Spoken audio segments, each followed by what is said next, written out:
Deion Sanders and Colorado are welcoming North Dakota State to Boulder today, and it's going to be an intense matchup.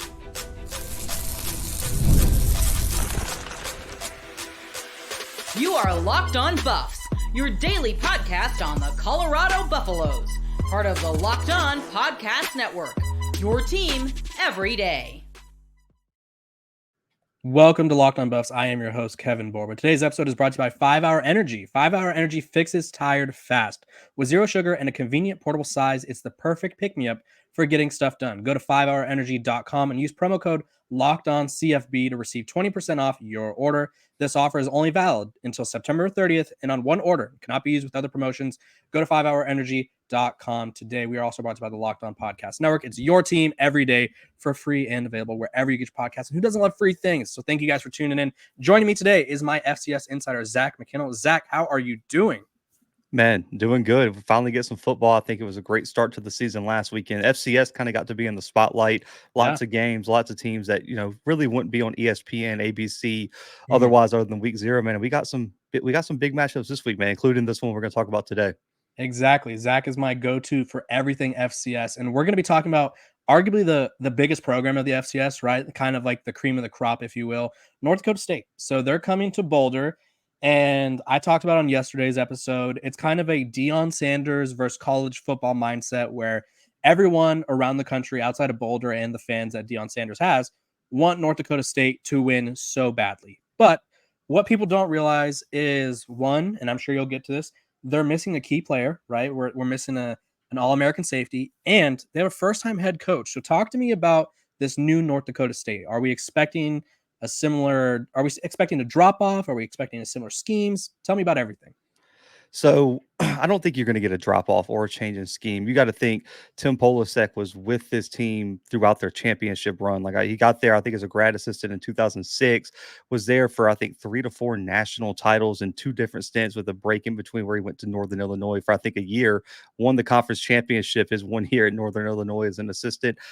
He understands the program, but then also, too, he coached under the former North Dakota State head coach Craig Bowl at Wyoming before he got the North Dakota State job. So North Dakota State has done a good job in terms of knowing what their culture is. That's why you don't see a lot of head coaching hires, staff hires that don't understand the already championship culture, the mindset, what they've been building since they moved to FCS in the mid 2000s.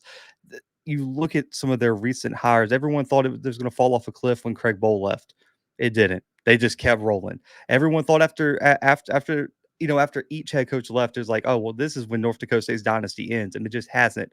And the only program that has really stopped the dynasty, if you really think about it, is their, rival in South Dakota State, who is one of the top teams in the country and has the most NFL prospects. So everything at the FCS level, they're North Dakota State, kind of 2.0 at this point, but they're going to be fine, man. And I don't know if it's necessarily.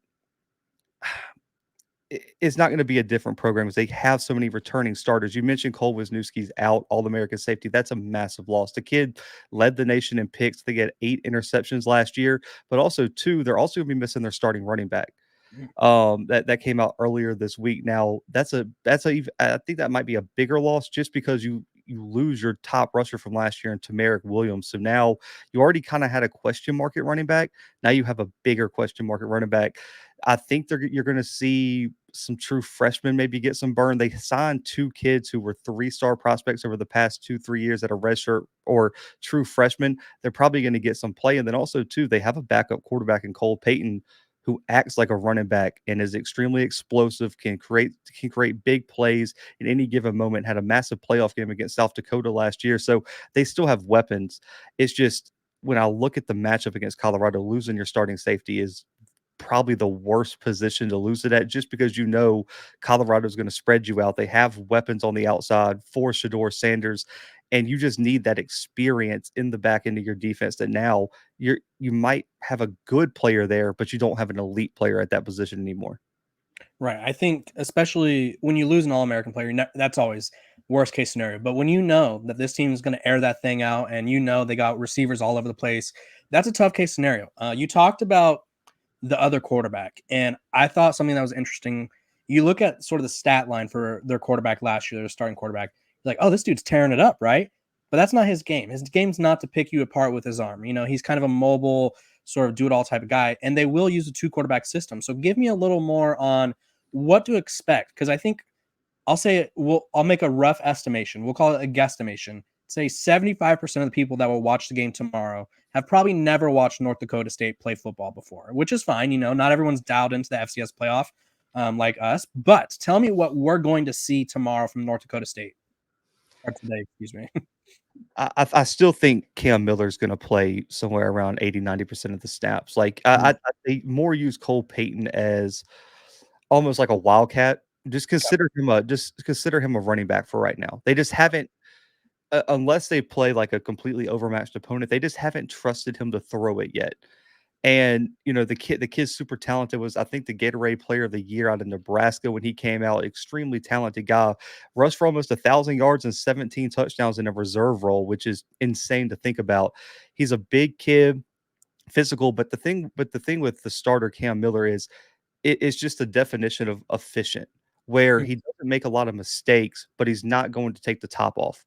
He's not, like you said, he's not a big downfield passer. He's just going to make the right read and make the right decision. And then also he has the athleticism to get out of the pocket and make some plays with his legs if he has to. So I think that's kind of the role you're going to see them take. I think Cole Payton is going to be used as the rushing threat, especially with the question marks of running back. But you can expect Cam Miller to be probably the only quarterback to really, lead the offense down the field. I think the bigger question mark offensively, man, is not just a running back, but they lost a good bit at the wide receiver position. They really don't have a proven guy there. They have some talent, don't get me wrong. Rajah Nelson's back, Braylon Henderson, they both shown some potential. Their tight end, Joe Stoffel, is an All-American caliber tight end. The Dakotas are always kind of known for really, really good tight ends, but they don't have a receiver that you would look at as like, we have to game plan for him. So unless someone steps up, and listen, let's just be honest, this stage couldn't be any bigger. For if someone has a breakout game for North Dakota State, man, I mean, that kid's probably going to go viral on social media, be the talk of the town.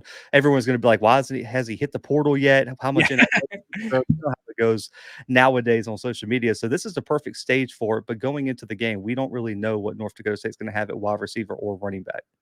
Yeah, and I also, when I was doing my digging on the Bison, they have an inexperienced interior offensive line. I think it's all freshmen, redshirt freshmen. So this is a kind of a statement game for Colorado's new defensive line, right? Because they were a unit last year. Their sack numbers weren't terrible, but they weren't getting to the quarterback. They weren't, and so they bring in a bunch of guys like Chidozie Nwankwo from Houston. They bring in a guy like Anquan Barnes from Bama, and they bring in all these guys, and it's like, okay, you have the size, you have the talent. We want to see it go up against young freshmen at the FCS level. Because if they can't do it against these guys, I mean, we don't want to like jump ship after week one, but it's going to be a long season if we can't generate any pressure against a team like North Dakota State. Let's talk about the defense. For Colorado, obviously, I'll just give my little spiel. They have better corners. The linebacker group worries me a little bit, but I think it'll be interesting to see how they do. And then defensive line, I just talked about it. They have really good pass rushers, and then they have solid interior defense lineman. What is what is North Dakota State? I'm already looking ahead to week 2. What is North Dakota State going to do on defense that might throw Colorado for a whirl? I know people don't want to talk about it because I've seen the social media chatter and about how the media doesn't really know what Colorado has yet and everything. I think that's fair that no one really knows because we haven't seen that group play. Right.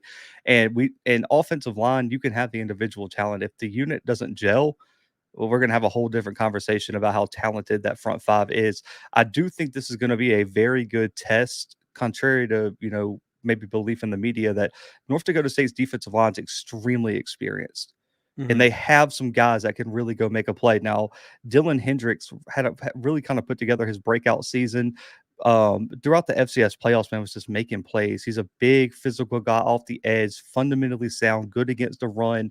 And I also think interior wise, the Mostert twins can really cause havoc. Both of them have battled injuries at times, but they're going to be healthy. Both of those guys can generate negative plays on the interior. So with a new offensive line for Colorado, I do think it's going to be interesting to see how they fare against a very experienced front four. And then you mentioned the linebackers. I mean, they're really good. Logan Cobb was everywhere last year for the Bison. I mean, 85 tackles, 7.5 for loss, 3.5 sacks, 3 picks, 2 forced fumbles.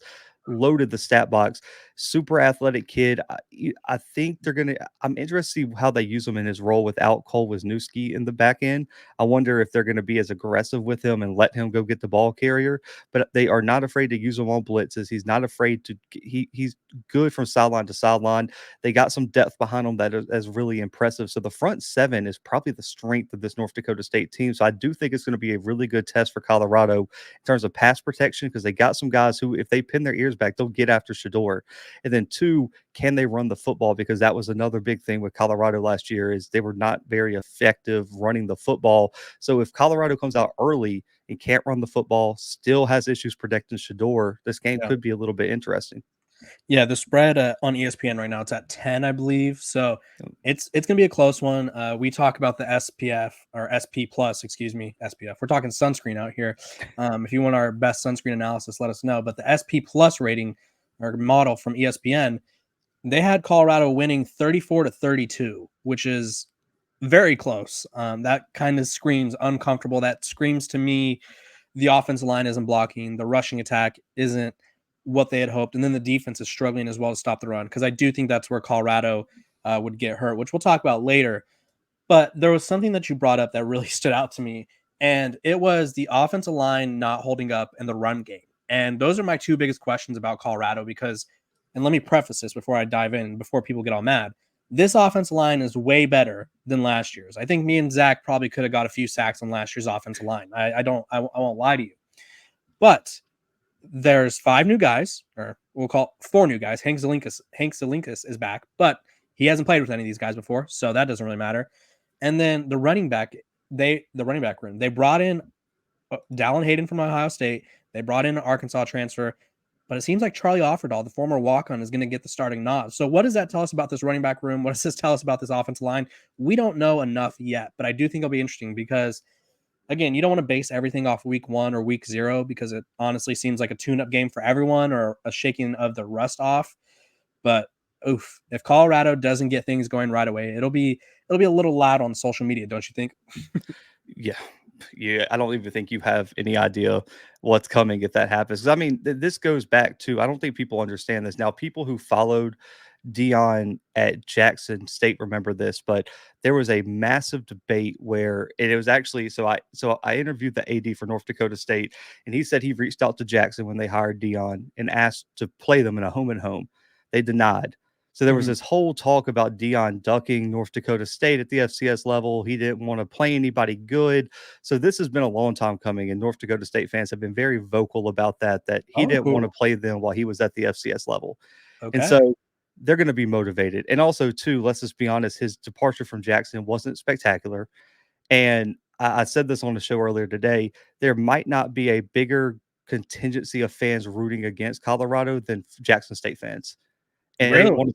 because you got to think Jackson State plays on Thursday night as well against Louisiana Monroe, could have the first ever FBS win in program history, and a SWAC team hasn't beaten an FBS school since 1985. So it could be a historic night for Jackson, and they get to watch their former coach lose to a team that, he doesn't really care for. So there's a whole lot of storylines surrounding this, man. So yeah, I would say social media would be ablaze if they pulled off the upset. Yeah, Coach Prime joked at Big 12 Media Days that he wasn't thrilled with Rick George for scheduling North Dakota State, because obviously, and honestly, I don't think any Power 5 or Power 4 now program would want to play North Dakota State to open the year. Like that's a death wish. It feels like that's a tricky game. I talked about on yesterday's episode. They've beaten Minnesota. They've beaten Kansas State. They beat I think it was a top 15 Iowa team at one point. Yep. They've beaten a lot of Power 5, Power 4 teams. And Colorado does not want to be the next one to fall under that category. When we come back, we're going to be talking about this game. Is it North Dakota's? Is it their Super Bowl? Shador Sanders said everyone that plays Colorado, it's their Super Bowl. Is this North Dakota State Super Bowl, or are we just reading too much into that? But first, a word from our sponsors over at 5 Hour Energy. This episode of Locked on Buffs is brought to you by 5 Hour Energy. It's the perfect pick-me-up for the day. And let me just tell you, we all get tired after lunch. I'm not going to pretend I don't. Once noon hits, I eat my sandwich, I eat my tacos, whatever it is, and then I'm ready for bed. I'm not the only one. You're not the only one if that's true. In fact, research shows that more than 70% of us will hit the wall after lunch. Let a 5 Hour Energy shot help you leap over that wall instead of crashing into it. With zero sugar and a convenient portable size, it's a perfect pick-me-up for getting stuff done. The 5-Hour Energy website has flavors galore like watermelon, tropical burst, grape, berry, and more. And there's a flavor for everyone, so try them all. You can mix, or you could take them, or you can mix them up with whatever. You can kind of form your own little package, your 12-pack, your 24-pack. They got it all. So if you go to 5hourenergy.com and use that, and that's the number 5, 5hourenergy.com, and get 5-Hour Energy product today. You can use my promo code LOCKEDONCFB to receive 20% off your order. The offer is only valid until September 30th on one order and cannot be used with other promotions. The code is not good on subscription orders. Go to 5hourenergy.com today. This episode of Locked On Buffs is also brought to you by the Locked On Podcast Network. It's your team every day for free and available wherever you get your podcasts. So thank you guys for tuning in, liking, subscribing, following, and all that jazz. Zach, is this North Dakota State Super Bowl? A little context for those who don't know what the hell I'm talking about. Big 12 Media Days, Shedeur Sanders was asked about, I think it was the pressure or something, of being Deion Sanders' son or playing for Colorado, something like that. It was along those lines. And he said that Colorado is everyone's Super Bowl. The media took it and ran with it. And I think everyone misconstrued it instrumentally. Realistically, in a way, I do view them as everyone's Super Bowl, not because they're the Georgia or the Alabama of the world, but because everyone wants to embarrass them. And so they're that Super Bowl in that way. Do you think this is a Super Bowl-like game for North Dakota State? No, just because do I think that Colorado might be the Super Bowl for other FBS schools like Nebraska and stuff like that? Yeah, probably. But you got to think, like, North Dakota State loses this game. Does anyone care? I mean, not really. I mean, Colorado is the Power 5 school or Power 4 school now who has CFP aspirations and a Heisman hopeful at quarterback, and arguably, in my opinion, the best player in college football, and Travis Hunter. Who, like, would anyone care? And then also North Dakota State can reel off 11 straight, beat their rival South Dakota State in the marker game for the first time in, I think, 4 years, and they go win a national title. Now, if Nebraska loses to Colorado, they're probably not going to the national title or competing for a championship. And they might not, even if they beat Colorado. And same for a lot of the other schools on Colorado's schedule. So that's the difference is, would this be a massive win? Would this be the biggest FBS win in North Dakota State history? Probably, even more than like a top 15 Iowa team, just because of the talent and the buzz surrounding Colorado. But when I think about the Super Bowl, I mean, do I think it's going to impact North Dakota State like that? No. Just because even if they lose, as long as they're competitive, you feel really good about North Dakota State going into the FCS season, preseason number 2. Everyone thinks it's going to be them and South Dakota State. You get the Jacks at home this year, and their schedule's pretty easy after this. I'll be honest with you. They should maybe win out. Even if they lose to South Dakota State, probably still win out from that. So you're looking at 10-2, 11-1, top 4 seed in the FCS playoffs, and one of the favorites for the national title. So I don't think it's a Super Bowl in that aspect, even though North Dakota State fans, it might be their Super Bowl as the fans, but not the teams. Yeah, I thought it was an interesting question that I posed myself, but when I think of this being North Dakota State's Super Bowl, I think people are projecting it as North Dakota State has like this really big opportunity here, in which they do. You know, every time you play a Power 4 team as an FCS program, there is a chance to sort of, one, you're getting paid, say $1 million or whatever the number is, to show up and travel on the road and get beat up on national television, which won't be the case here. But there's a sort of mindset where it's like, it's going to be so good for this program. And like you said, North Dakota State doesn't need this win. Like, it's not, if they lose, they could lose by 100 and they could still win the national title at the FCS level. I think this is more so, it is a Super Bowl, but I think it's more so for the fans who dislike Deion Sanders, who dislike Colorado, because this is like, they're like, okay, if North Dakota State wins, it's going to be a meme. It's going to be a movie on social media. I think it's more so Super Bowl from that point. I talked about on yesterday's episode. I called this Deion Sanders versus college football, this game, because it's like everyone who's never watched an FCS game will be tuned in. Like this, I'm predicting, and you could probably hop on this prediction if you want, Zach, record amount of viewers for a Thursday night college football game, right? Like I don't know what the number is, but probably double it, and we're going to be around there because I think everyone's going to be watching. Everyone wants to see Deion Sanders fall on his face, and everyone wants Colorado to shut up. Not that they talk that much. It's just everyone focuses on them so much where it feels like they never shut up. But that's kind of the whole thing where fans hate this program so much that they want them to lose. Would you agree that this is sort of the Super Bowl for the fans that dislike Deion? Yeah, I could I can get behind that. That's what I was kind of was hinting at earlier. Was I think it's the fan Super Bowl. I don't Yeah. think it's the team Super Bowl, but yeah, like because you got to think about it. Even looking back at last year when everyone jumped on Colorado for losing to Oregon, anybody with any college football knowledge knew Oregon was winning that game by a significant amount. No one expected Colorado, or no one should have expected Colorado to go beat USC or go beat Utah or go beat UCLA. It was just unrealistic at that point. But to lose to an FCS school, missing two starters, maybe Mhm. more than two starters, losing at home as a season opener after all off season, your whole fan base screamed you should be in the top 25. You should be a favorite for the Big 12. You should be a favorite for the college football playoff. You can't lose to an FCS school week one at home on the national stage on ESPN on Thursday night. And I think it would be the ultimate, like, I told you so moment for all the fans that are rooting for you guys to lose is that Mhm. it's like, we told you they weren't real because if they can't beat North Dakota State, you think they're beating Nebraska next week? You think they're going to go beat Oklahoma State? You think they're going to go beat Utah? Right. Not happen. Or Kansas State, whoever, you look at as the favorite in the Big 12. It would just be the, aha, I got you moment for the fans that really, really are rooting for Colorado's downfall.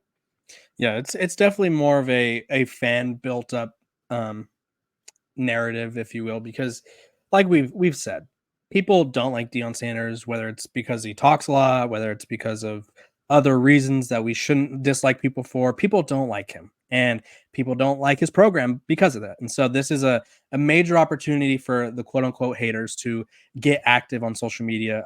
We'll talk about what we think is going to happen and what it will take for Colorado to win and what it would take for North Dakota State to win. But first, a quick break. This episode of Locked on Buffs is brought to you by our sponsors over at FanDuel. You've heard us talk a lot about FanDuel, America's #1 sportsbook. Well, we have something a little different for you. Now through September 22nd, all FanDuel customers can bet $5 and get a 3-week free trial of NFL Sunday Ticket from YouTube and YouTube TV. Then, with a YouTube TV base plan, you'll be able to watch every regular season Sunday afternoon out of market game. All you need is a Google account and a current form of payment, and you can cancel anytime. Just visit fanduel.com/locked on to download America's #1 sportsbook. This episode of Locked on Buffs is also brought to you by Factor. Fuel up with Factor's no prep, no mess meals. Meet your wellness goals thanks to the menu of chef crafted meals with options like Calorie Smart, Protein Plus, and Keto. Factor's fresh, never frozen meals are dietitian approved and ready to eat in just 2 minutes. So no matter how busy you are, you'll always have time to enjoy nutritious, great tasting meals. Make today the day you start a new health routine. What are you waiting for? With 35 different meals and more than 60 add-ons to choose from every week, you'll always find that there's going to be new, exciting flavors to crush your fitness goals. So head to factormeals.com/lockedoncollege50 and use code lockedoncollege50 to get 50% off your first box plus 20% off your next month.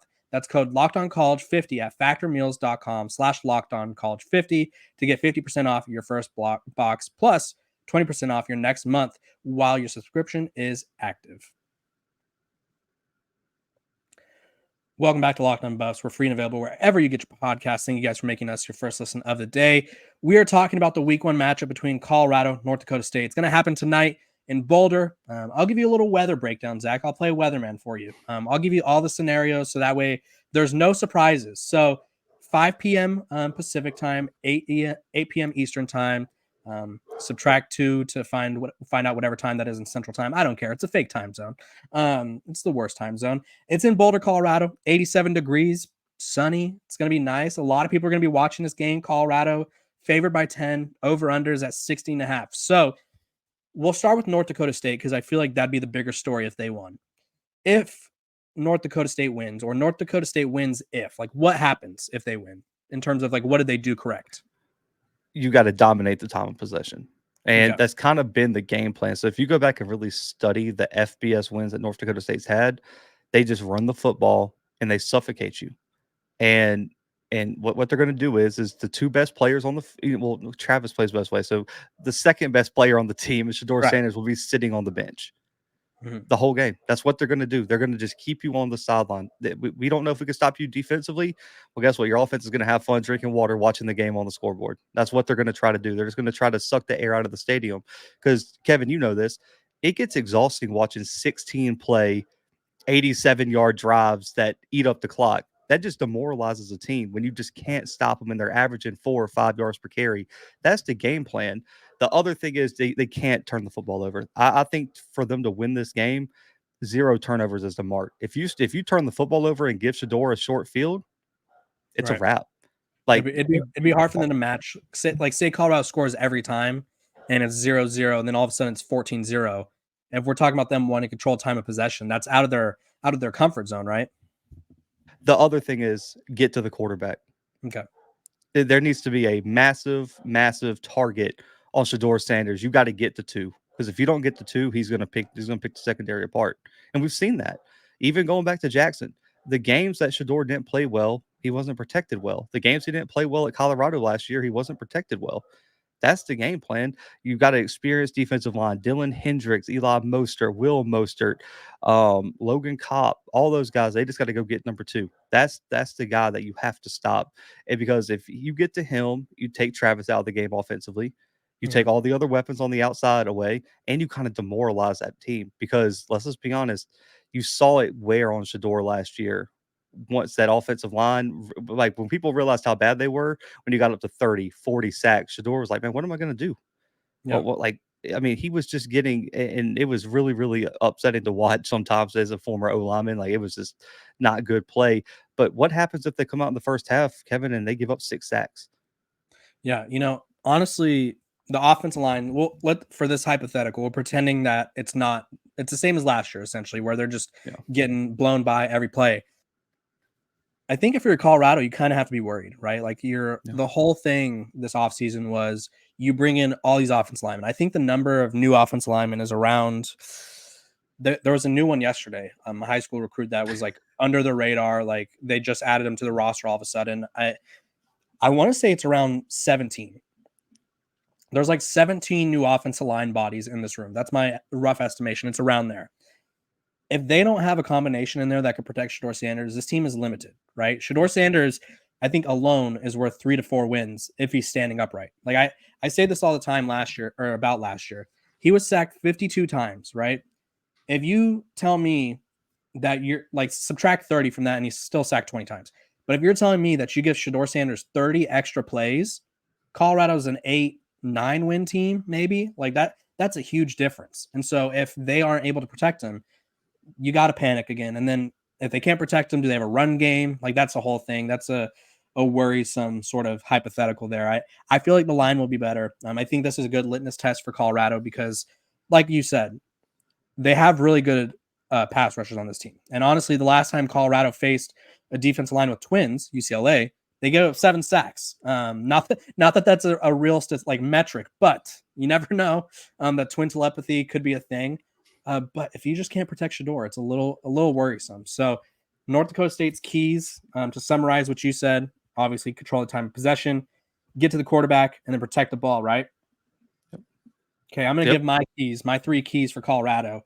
1, establish the run. North Dakota State wants to run the ball. Beat them at their own game. Obviously, you have the passing attack, but get the offense line confident. Get the running backs confident. Last year, they'd run the ball like maybe 4 times in the first half, be like, well, we tried. So now we're just going to throw the ball the rest of the game. Like, let's get that run game going. Get Charlie O the ball or get Dallin Hayden the ball. Whoever it is in the backfield, get them going. That's the first key. Get the rushing attack going. Protect Shador is obviously, that should be one highlighted, underlined, crossed through with any color Sharpie you want. Protect Shador, because if he's not protected, then what's the point? And then defensively, slow down the run. I go back to week 1 of last year, which was kind of like Colorado bursting onto the scene. They beat TCU on the road in Fort Worth. I admit, had TCU ran the ball more, they would have won that game by 20.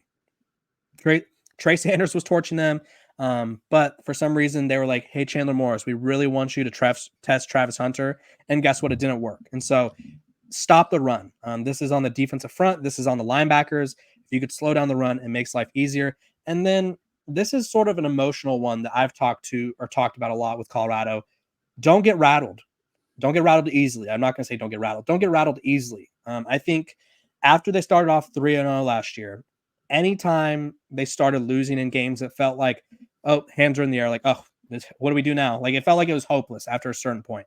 Don't get rattled. I'm sure North Dakota State is probably going to make it uncomfortably close. Like, I wouldn't be shocked if Colorado wins this game by a touchdown. I wouldn't be shocked if they win it by 2 touchdowns. I also wouldn't be shocked if it takes like a last minute field goal to win this game because it's going to be close. So don't get deterred from North Dakota State having momentum. Zach, if you had to give me a prediction, score-wise, winner-wise, what would you go with? I was way more confident in this game when I thought North Dakota State was going to be healthy. I think it's going to be, like you said, a very, very close game, especially up until the second half. I think Colorado finds a way to pull away a little bit late. I think I got it somewhere around like Colorado 34, North Dakota State 24, 27, somewhere in that 7 to 10 point range. I think the spreads pretty much right on. It's because it's week 0.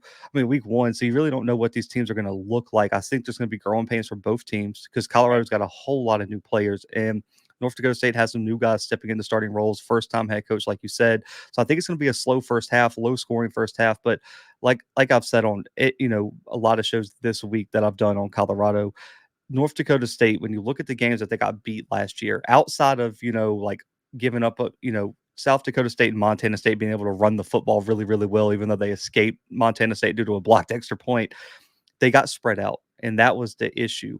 And the problem is Colorado is going to try to spread you out. And so you're going to have new starting corners, everything like that. Maybe they have breakout games and you can hang in tight, but I don't like having to defend this passing attack for 4 quarters without some of your best, secondary players that either aren't returning or are injured. So I think Colorado pulls away in the fourth quarter, but I do think North Dakota State puts up a valiant effort in Boulder.